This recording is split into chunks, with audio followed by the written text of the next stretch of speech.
my name is Zareen and I'm from Karachi, Gulistani Johor. It was back in 2012. मैं second year में थी.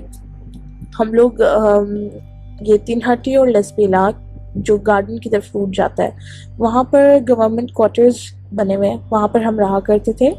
और हमारे घर का माहौल कुछ इस तरीके से था कि हम सब घर में जल्दी सो जाया करते थे. मैक्स 10 बजे हमारे सब सो जाया करते थे. मुझे भी लेट नाइट जागने की आदत नहीं थी. There was this one night मैं अपना असाइनमेंट कंप्लीट करने के लिए थोड़ा लेट जागी हुई थी and I was listening to your show. और क्या कहते हैं, ऐसा कुछ हुआ कि आपके शो में किसी कॉलर ने काफ़ी मजाक किया और इस तरह आप उनको समझा रहे थे कि इस तरह इन चीज़ों का मजाक नहीं उड़ाना चाहिए. और इसी तरीके से आपने थोड़ी देर बाद फिर ये बोला कि जब कुत्ते भौंकने की आवाज़ आती है एक्सेट्रा, तो दैट मीन्स कि they are seeing something which the naked eye of ours can not see. So ऐसा ही कुछ हो रहा था. मैं अपना असाइनमेंट कर रही थी, मैं अपने लाउंज में बैठी थी. मेरी पोजीशन इस तरह थी कि मेरी बैक पे बिल्कुल एक डोर था जो कि क्लोज था, जहाँ पर मेरी मम्मा और मेरा छोटा भाई सो रहा था. मेरे पापा नाइट ड्यूटी पे थे और उसी रूम के बराबर में एक रूम था जो कि मेरे राइट हैंड साइड पे पड़ रहा था, लाइक राइट हैंड साइड से बैक पे पड़ रहा था. वो मैं सोती थी वहाँ पे और वहाँ मेरी बहन सो रही थी already. And I was in my lounge doing my assignments. मेरे लेफ्ट हैंड साइड पे किचन था. किचन जो है वो उसका कोई डोर नहीं था, दैट वाज ओपन, और बाकी थोड़ा सा उसका हिस्सा जो है वो कवर्ड था. मेरे लेफ्ट हैंड साइड पे डाइनिंग टेबल पड़ा हुआ था और it was like all covered. वहाँ से कोई भी हवा की सोर्स नहीं थी. मेरे बिल्कुल सामने एक पूरी जो है वो विंडो बनी हुई थी, लेकिन सर्दियों की वजह से, क्योंकि सिंस इट वाज फरवरी, तो वो कवर्ड थी सारी कर्टन से. I was listening to your show और जैसे ही आपने ये कुत्तों की बात की तो बाहर से मुझे भी मेरे घर में जो है कुत्तों के भौंकने की आवाज़ आना शुरू हो गई, जिस तरह गली में कुत्ते भौंक रहे हैं. I was kind of scared. तो अभी ये चीज़ हो ही रही थी कि एकदम मेरे राइट से, जहाँ पर मैंने कहा कि हमारा डाइनिंग टेबल था और वहाँ कोई भी हवा आने की कोई भी ज़रिया नहीं था, वहाँ से मुझे बिल्कुल एक ठंडी हवा आई एंड मुझे एकदम गूस बम्प्स हो गए, मेरे रोंगटे खड़े हो गए. एंड फ्रॉम नोवेयर, मतलब मेरा बिल्कुल भी कोई इस चीज़ पे ध्यान नहीं था, from nowhere I just felt कि कुछ गलत है. और मैंने अपने पैरानॉइड विजन से देखा कि मेरे लेफ्ट हैंड साइड पे जहाँ पर किचन था वहाँ पर कोई चीज़ है, मौजूद है, वो घूम रही है. I was kind of scared. This was the very first time something that has happened to me. और मैं बहुत ज़्यादा डरी हुई थी. मेरी इतनी हिम्मत नहीं हो रही थी कि मैं बिल्कुल भी उस तरफ अपनी नज़रें करके देखूं या मैं ऊपर उठा के देखूं. मैंने अपने पैरानॉइड विजन से ही थोड़ा सा अपना फेस उस साइड पे टर्न करके देखा, तो what I'm seeing is कि कोई वाइट ड्रेस्ड फिगर है. मैं एक्सप्लेन नहीं कर सकती, आई रियली अपोलोजाइज, लेकिन इट्स रियली इजी टू से कि आप जो है क्यों नहीं देखा आपने ऊपर उठ के. लेकिन I was that scared to death कि मेरे अंदर इतनी हिम्मत नहीं थी कि मैं बस उस जो भी फिगर था उसकी शक्ल देखूं कि वो किस तरह से है या उसकी क्या शक्ल है. I could see this figure, it was floating in the air. ठीक है, उसके पैर ज़मीन से बिल्कुल भी टच नहीं थे, वो हवा में फ्लोट कर रही थी. White figure, white dressed figure. I don't know if it was male और फीमेल, बट मुझे इंटरनल फीलिंग इस तरह आती थी कि it is a male figure. वो हवा में था. It was going into the kitchen and then coming out, मतलब जिस तरह टहल रहा हो जैसे. मैंने बहुत कोशिश की. मेरे सेलफोन में सूरह यासीन थी.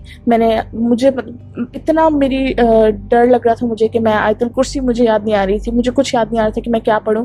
मैंने अपने सेलफोन में जल्दी से सूरह यासीन लगाई ताकि अल्लाह का कलाम जो है वो चले. और मैं उस फिगर को देख रही हूँ कि वो जिस तरीके से बस टहल रही है वो चीज़.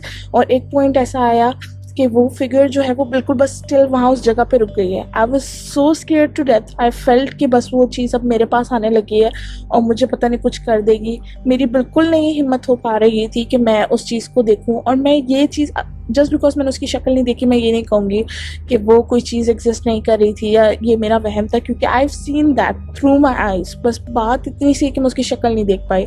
वो वहाँ पर खड़ी हुई थी एंड आई फेल्ट कि अब वो मेरे पास आने लगी है.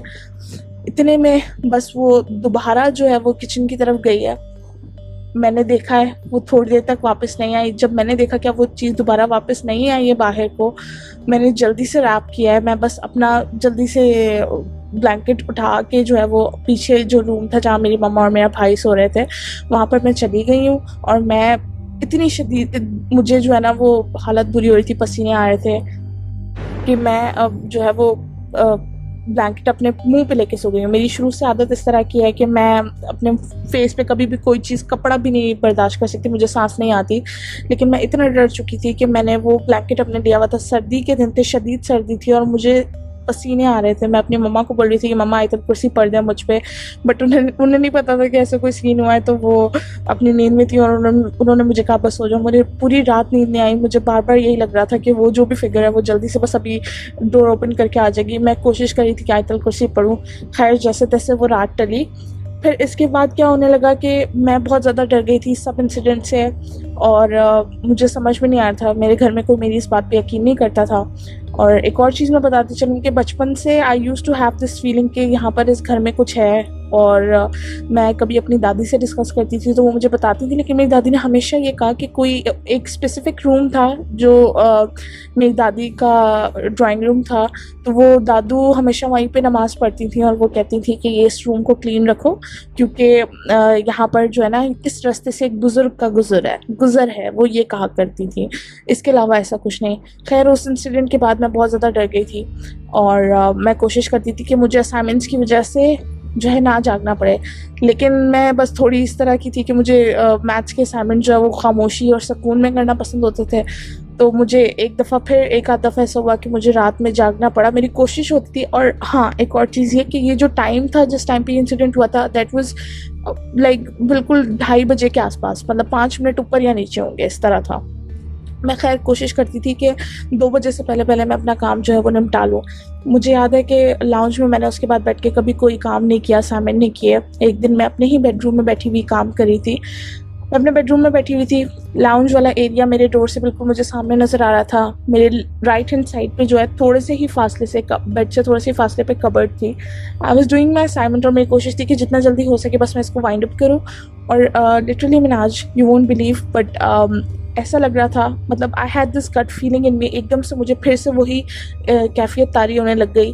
मतलब मैं बिल्कुल सही बैठी हूँ, मेरे जहन में ऐसी कोई चीज़ नहीं है दूर दूर तक, लेकिन एकदम खुद ही इस तरह की फीलिंग डेवलप हो जाती थी। रोंगटे खड़े हो जाते थे और मुझे ऐसा लगा कि जिस तरह ऊपर कोई चीज़, कबर्ड के ऊपर कोई चीज़ बैठी हुई है, and that thing is staring at me. मैं बिल्कुल जो है ना, मुझसे काम नहीं हो रहा और मैं कोशिश कर रही हूँ कि जितना जल्दी हो ये वाइंड अप हो। ये इसी जल्दबाजी में मुझे थोड़ी देर में दोबारा आवाज़ आती है कबर्ड से, जिस तरह की ठप करके किसी ने ना कबर्ड पे कुछ मारा है, जिस तरह that thing wants me to see और लुक एट हिज फेस। मैं इतना डरी हुई थी इस सब से लेकर, मैंने जल्दी से बस अपना वाइंड अप किया, लाइट भी ऑफ नहीं की और ऐसे ही ब्लैंकेट दोबारा अपने ऊपर लेके सो गई मैं। फिर कुछ दिन बाद दोबारा इसी तरीके से हुआ और मैं, मतलब आई डोंट नो, कोई इसको कहेगा कि शायद मैं अपनी तरफ से इमेजिन करी थी या कुछ, लेकिन ये फीलिंग मेरे अंदर थी और मैंने कभी इस बारे में इमेजिन नहीं किया। लेकिन खुद ब खुद मुझे इस तरह की फीलिंग आती थी, जिस तरह रात में अगर मैं कभी बैठी हूँ, पढ़ रही हूँ, तो कबर्ड के ऊपर कोई चीज़ है और उसकी फिगर मैं कैसे एक्सप्लेन करूँ, मुझे पता नहीं क्यों ऐसी इमेजिनेशन होती थी। But I use to feel जिस तरह वो उस पोजीशन में बैठा हुआ है जिस तरह हम यूजुअली अपने नॉर्मल वॉशरूम्स में बैठते हैं, जिस पोजीशन पे, उस पोजीशन में बैठा हुआ है। और उसकी काइंड ऑफ शक्ल जो है ना, वो मैं आपको बंदर टाइप की अगर एक्सप्लेन करूँ, इस तरह की शक्ल मैंने नहीं देखी है कभी भी। उस चीज़ की शक्ल मेरी नहीं हो पाती थी कभी भी, हिम्मत में बहुत डरपोक थी, आई एडमिट। लेकिन मुझे हमेशा, मैं आज आपसे डिस्कशन भी करी हूँ तो मुझे वो फिगर, वो चीज़ बिल्कुल मेरे जहन में इस तरह नक्श हुई हुई है जिससे मैंने उसको वाकई में देखा है। लेकिन वो पता नहीं क्यों एक स्पेसिफिक शक्ल मेरे जहन में आती थी, लेकिन ऐसा हुआ है। फिर दोबारा इसी तरह होता था मेरे साथ। एक आध दफ़ा फिर हुआ है कि जिससे मुझे लग रहा है कि कबर्ड पे कोई चीज़ ऊपर बैठी हुई है और अपनी अटेंशन मेरी तरफ करना चाह रही है। मिनहाज, यकीन करें कि मतलब बगैर किसी रीज़न के दिन में क्यों नहीं आवाज़ आ रही या और किसी दिन क्यों नहीं आवाज़ आ रही, सर्टन टाइम्स पे बाजू का जो है ना वो इतनी ज़ोर से आवाज़ आती थी कबर्ड पे, जिस तरह कबर्ड पे किसी ने ज़ोर से ठप करके हाथ मारा है और इस तरह ना। खैर बहरहाल वो मेरे लिए बहुत मुश्किल डेज थे। कोई मेरी बात पे यकीन नहीं करता, आज भी नहीं करता कोई भी मेरी बात पे यकीन। हम लोग उस टाइम पे भी अपना घर स्विच ही करने के लिए ढूंढ रहे थे। फाइनली हमने कुछ ही महीनों में वो घर अपना स्विच कर लिया।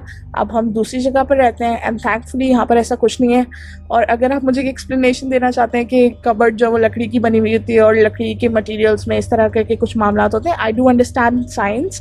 और वो कबर्ड मेरे पास अभी भी है, मैं उसी बेड पे सोती हूँ, मैं उसी कबर्ड, वो मेरे बेड के पास ही है, लेकिन आज तक उसमें से दोबारा कभी वैसी आवाज़ नहीं आई जिस तरह की, उस तरह की जैसी आवाज़ तब आया करती थी। Well that was my incident and I am really thankful कि I have passed that phase and वो बहुत एक स्केरी थिंग थी मेरे लिए।